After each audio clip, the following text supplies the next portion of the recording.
Hi.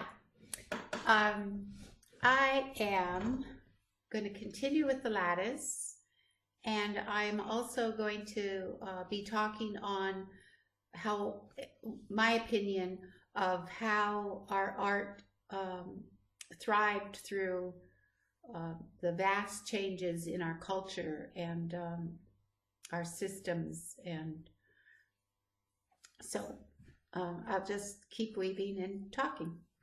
Welcome. So yesterday I was talking about how we kept our art going because there were these newcomers, and they were also collecting our what they called curiosities, and so things got smaller, like big baskets weren't traded. It would be the smaller baskets, and they saw totem poles in our villages, but of course they couldn't take a totem pole, and so, well, not at that time. So they would trade in with miniatures, and they people feel like that's what happened with our argillite, that the argillite stone that we find in Slate Chuck here on Haida Gwaii began to be used for the trade of these visitors.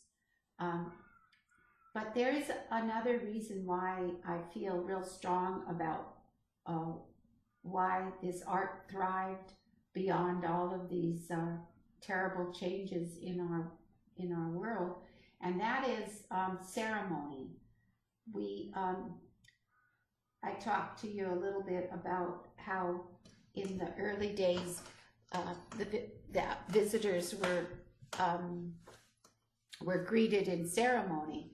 The people would row around the boats. They would paddle around. The canoes would go around the big ships at least a couple of times, and I would say about 3 times, because we don't like to do things just once or even twice, you know.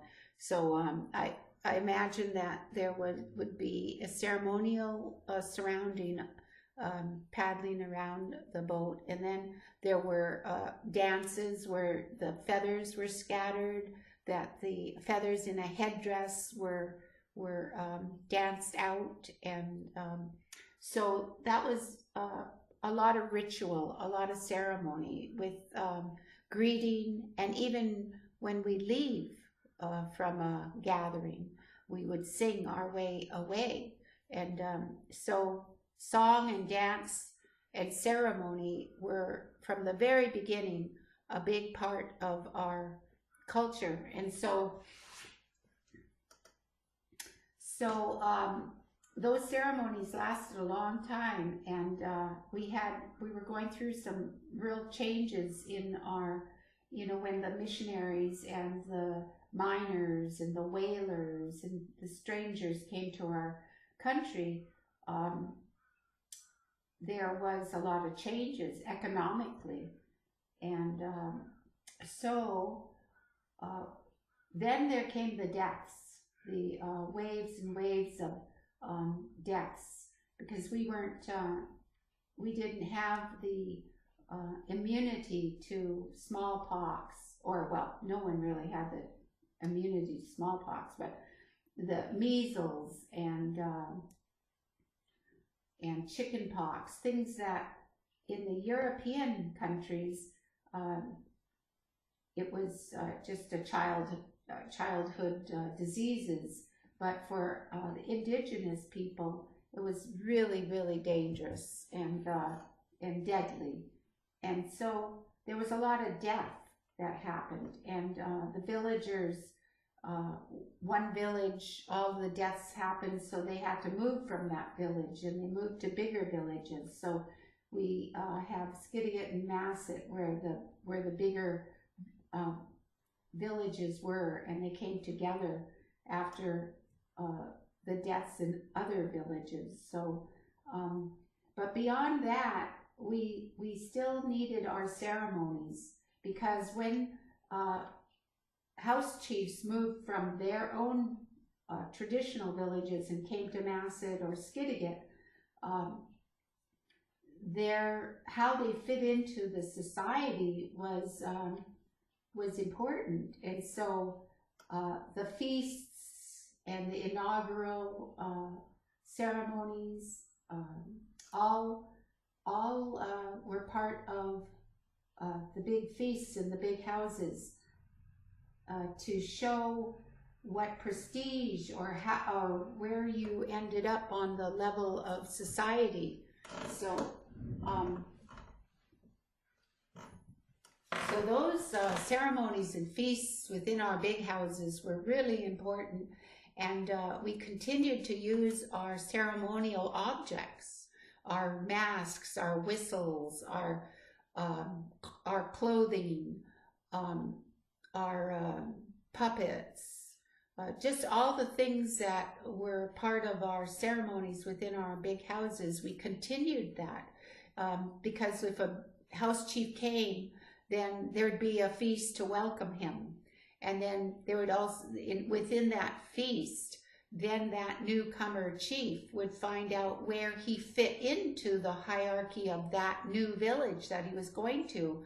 So there was a lot of ceremony happening within the time when there was deaths and migrations to different areas. And so in those ceremonies, our objects were really important. And the Spanish were very good at talking about those early greeting and ceremonies and trading ceremonies. The traders talked about how we behaved before trade and what ceremonies were involved there. And the scattering of feathers continued for hundreds of years.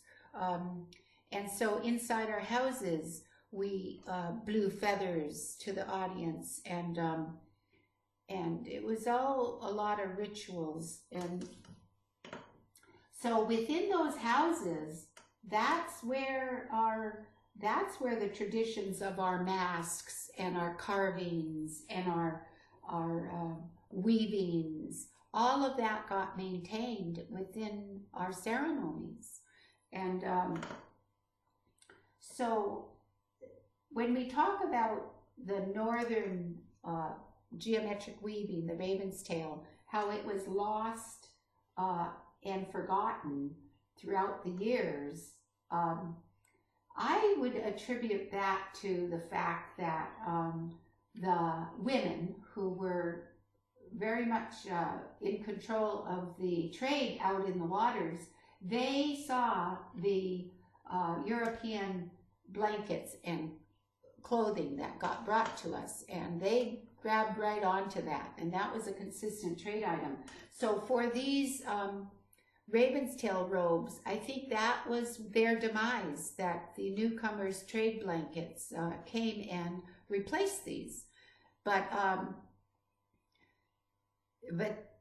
the ceremony of the form line art, and the ceremonies that those form line art robes took upon the inside the house ceremonies, they stayed used. They were being used, and they had a different function than these geometric patterns. The form line of the ruler of the sea, that could not be replaced by any trader's cloth. And the ruler of the sky. A lot of those form line arts, some people say, oh, that's a crest robe. My opinion is that those are not crest robes. Those robes held power. They held supernatural power. They were a conduit. They were a liaison between the powers around us, and it helped us as we wore those robes. It helped us gain favor from the supernatural, and that could not be replaced by trader's cloth. So within our ceremonies in our big houses, during that turbulent time when chiefs were migrating from their traditional homes to a new area because of all the stresses. They wore their robes, and their robes helped them proclaim their place in the hierarchy. So I imagine a newcomer who wanted to have prestige and be recognized as a powerful chief. He had to show what he had, and if he had a robe, that robe helped him proclaim his wealth and his power and his identity. And in the dancing, the tradition of dancing, in so many of the stories, they talk about a dancing robe or a dancing suit. And those continued. They continued to be in the treasure boxes of chiefs. When Chittenden came to our coast, he was there to do a survey. He needed to survey us as well as our territories. And so he was a government agent, and he came all along even the southern areas, all the way up our island, and he did a survey. And so he actually was fortunate enough to be there in the Skidegate village when they were having a big feast. And so he witnessed this feast. And so he writes about the use of the form line art, or the form line robes that were used within that ceremony. And I think that he came, I'd have to maybe type in at the bottom of this the year he came, but it was in the 1800s. It was, you know, after the era of the fur trade. And then also Duncan, when he, not Duncan, but when the first missionary, Collison, came, the fall before he actually brought his family over, he came and he witnessed a ceremony where the robes, the form line robes, the nahin, he actually uses the word nahin in his description. Both of them actually, Chittenden and they use the word nahin. And so we know these robes were the form line robes that were being used. And so they write down their witnessing of how these robes were being used. And so we know that these robes were continued to be part of our rituals and our ceremonies. And that is why they didn't get dropped by the wayside like our ravenstail robes did. Because these patterns, these repetitions and patterns may have had to do with genealogy. They say a lot of the Maori patterns have to do with genealogy. So these ravenstail early geometric pattern robes, they feel were done all by women. The spinning was done by women, and even the pattern, producing the patterns and putting them on the robes, were done by women. And in that fact, it almost also goes along with the fact that the early geometric patterns may have been robes that talked about ancestry and that intention of talking about your past and your past people. But the dancing robes had the patterns of the supernatural beings, and that they were helping us move on into the future with our culture. So that is my opinion as to why these robes the geometric were dropped, and how the form line dancing Nahin robes continued into our ceremonies. And ceremonies are what helped us keep our art. And then now, in this day and age, I think it goes full circle that our art gave us back our ceremonies in our revivals of our feasts and our traditions. And so we have been keeping in the loop of our ancestors through our art and also through our stories. Like I was fortunate enough in my family to have stories passed down to me, and I know that we went through a lot of death and a lot of changes, and that not all families even lived through the epidemics, but not all families also held their stories and continued to tell their stories to their children. And that's also has to do with our conscious decision to drop our language at one time. Like my mother talks about how when they went to school, they were so punished for doing their language. The indigenous languages were not welcome in the schoolhouses of the people, the missionaries, and then the actual municipal and provincial governments and governmental schools and stuff. So our languages were punished out of us. So when my mother started going to school, she did not know English. Her mom and dad always talked Haida, and so she went into the schoolhouse getting punished out of the language. And so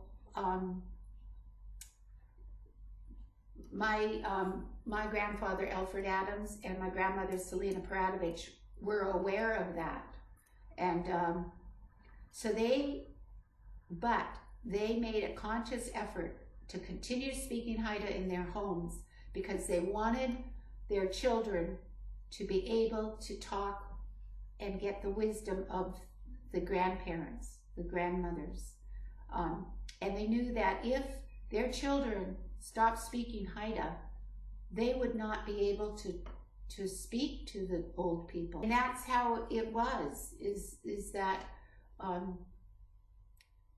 these things got dropped or these things got saved. And thank goodness our art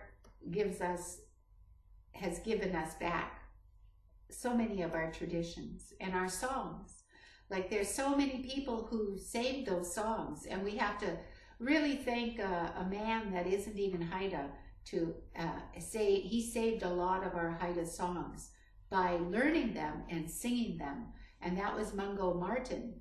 And so we have a few songs that got brought back to us through his recordings and his songs and his maintaining that. And so there are many people who hung on to the past traditions and carried them forward. And my grandmother, Selena Paradovich, she did that for the basketry. Like she even here, when she lived here still, before she moved to Alaska with her second husband, she taught school. She taught basketry in the school system. And to the newcomers' credit, they felt like those things could help the children. So they asked my grandmother, my Nani Selena, to go into the school system and help them. And I'm sure it was, oh, here's a craft. Let's keep the kids' hands busy or whatever. But it kept our art alive. And my grandmother did that. And then she moved to Alaska, and she did the same thing for the Alaska people, or the Alaska Haidas. But even Alaska, she inspired people to do their art in the Tlingit villages too.